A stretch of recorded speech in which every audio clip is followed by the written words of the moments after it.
بسم اللہ الرحمن الرحیم۔ السلام علیکم ورحمۃ اللہ وبرکاتہ۔ ناظرین گرامی، قرب قیامت کے واضح نشانیاں۔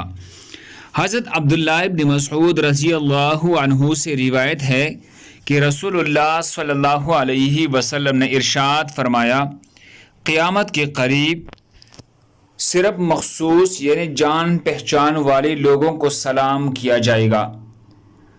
تجارت اس قدر پھیل جائے گی کہ عورت بھی تجارت میں اپنے شوہر کا ہاتھ بٹائے گی۔ قطع رحمی یعنی رشتے ناطے توڑے جائے گی۔ جھوٹی گواہی دی جائے گی، سچی گواہی چھپائی جائے گی، اور قلم کا ظہور ہوگا، یعنی نشر و اشاعت، میڈیا اور اخبارات وغیرہ عام ہو جائے گی۔ مسند احمد ابن حنبل، حدیث نمبر 3870۔ اللہ ہم سب کو اس پر عمل کرنے کی توفیق عطا فرمائے۔ دوسرے مسلمانوں کے فائدے کے لیے آگے ضرور شیئر کرے۔ ناظرین گرامی، اگر آپ ہمارے چینل پر نئے ہیں تو برائے کرم ہمارے چینل کو سبسکرائب کرے۔ جزاکم اللہ۔